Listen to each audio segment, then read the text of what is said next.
맹추위 속에 국민들은 국가 위기 상황 극복을 위해서 광화문으로 또 남태령으로 나서고 있습니다.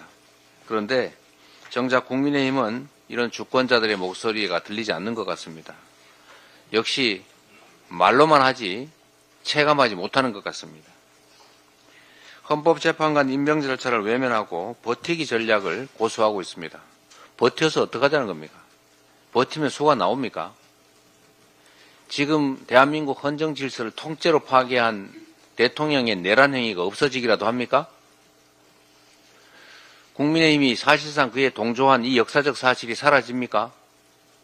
책임을 면할 수 있을 것 같습니까? 경제가 망가지고 나라가 망쳐지면 그 책임은 더 커진다는 거 잊지 마십시오.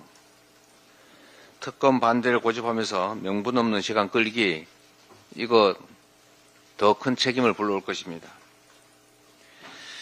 내란 동조당이라는 말을 참 싫어하더군요. 그런데 내란 동조를 하고 있지 않습니까? 내란에 해당되는 계엄, 불법적이고도 위헌적인 계엄, 해제 의결을 사실상 방해하지 않았습니까? 그리고 탄핵 절차 비협조하고 있지 않습니까? 사실상 특검 반대로 수사 방해하고 있지 않습니까? 이게 내란 동조 아니면 뭐겠습니까?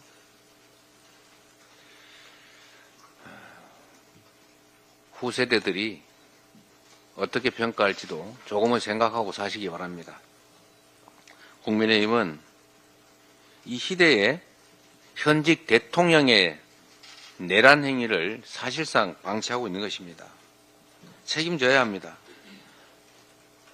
김민석 수석 말씀대로 최소한 사과라도 해야 되지 않습니까?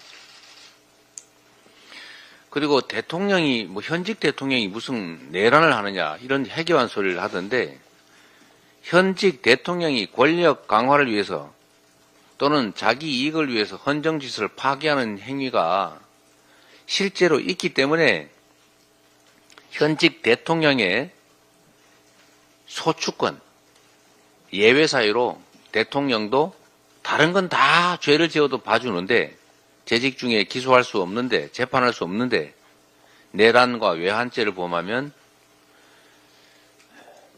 예외다라는 조항을 만들어 놓은 것입니다.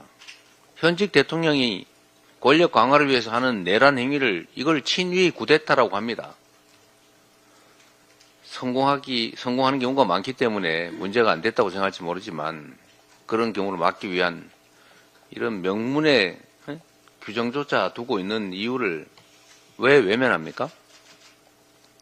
대통령은 내란 행위를 할 수 없다. 이 생각 속에는 대통령은 무슨 짓을 해도 괜찮다, 이 생각이 들어있는 것입니다. 대통령은 왕이 아닙니다.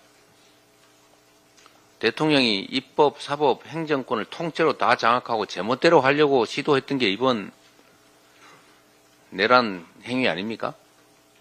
어떻게 이거를 책임을 묻는 것에 참여하지 않을 뿐만 아니라 책임을 묻는 걸 방해할 수가 있습니까? 국민의힘은 내란 동조당이라는 말 하지 말라고 할 게 아니라 내란 동조 행위를 하지 말기 바랍니다. 이상입니다. 회의를 마치겠습니다.